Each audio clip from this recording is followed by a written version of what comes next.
মধ্যপ্রাচ্যের চলমান সংঘাত যখন ভয়াবহতায় রূপ নিয়েছে, ঠিক এমন সময় শক্তিশালী ক্ষেপণাস্ত্র ও ড্রোন দিয়ে মার্কিন বিমানবাহী রণতরীতে ভয়াবহ হামলা চালিয়েছে ইরান। এমনকি সেটিকে আঞ্চলিক জলসীমা ছেড়ে সরে যেতে বাধ্য করা হয়েছে। গেল বৃহস্পতিবার প্রকাশিত এক বিবৃতিতে ইরানের Islamic revolutionary guard corps IRGC জানিয়েছে, উন্নত ক্ষেপণাস্ত্র ও ড্রোন ব্যবহার করে পরিচালিত এই অভিযানে ওমান সাগরে ইরানের সামুদ্রিক সীমান্ত থেকে প্রায় ৩৪০ কিলোমিটার দূরে অবস্থানরত মার্কিন বিমানবাহী USS আব্রাহাম লিঙ্কন রণতরীকে লক্ষ্য করে হামলা করা হয়েছে। স্যান্ডেলিনা সো, রূপচর্চায় আভিজাত্য।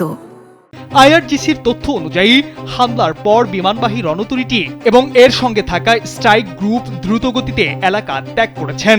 IRGCর জনসংযোগ দপ্তরের দাবি, দুটি ধাপে চালানো এই হামলায় মার্কিন ঘাঁটির গুরুত্বপূর্ণ অবকাঠামোকে লক্ষ্য করে হামলা চালানো হয়েছে। তবে এই হামলার বিষয়ে এখন পর্যন্ত যুক্তরাষ্ট্রের পক্ষ থেকে কোনো আনুষ্ঠানিক প্রতিক্রিয়া বা ক্ষয়ক্ষতির নিশ্চিত তথ্য প্রকাশ করা হয়নি।